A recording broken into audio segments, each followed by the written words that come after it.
claws and scales and tails, feathery wings on the wind will sail, living on land or in the deep blue sea.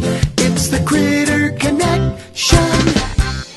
Hey guys, like all of our animal friends that visit us here on the Critter Connection, the nice people at the Central Florida Zoo take care of the animals.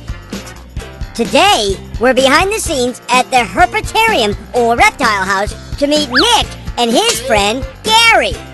Gary is a New Caledonian giant gecko.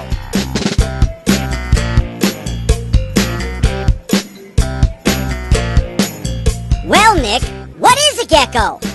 Well, geckos are just a type of lizard. This is actually the New Caledonian giant gecko. It's the largest of the geckos, and there's about 300 types of geckos. Nick, what do they eat? This one eats different types of fruit and insects, so it's an omnivore. Nick, are all geckos this big? Now, this is the largest of the geckos, which is why it's called the giant gecko. Nick, is it true that they can walk on glass? Geckos can walk on almost any surface in the world. They have almost like Velcro on the bottoms of their feet, so even like glass that seems to be really smooth has these little imperfections in it that these hooks on the bottom of the foot will grab a hold of, and they can run across it, climb across it, sleep on it, whatever they want to do. Wow!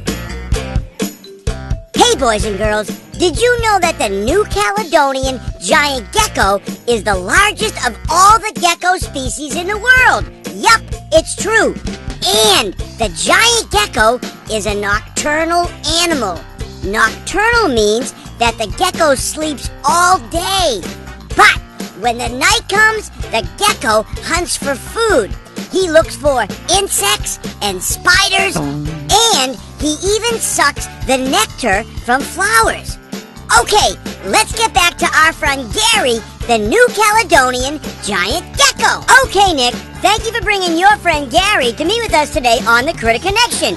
We'll see you next time. Shabingo! Paws and claws and scales and tails,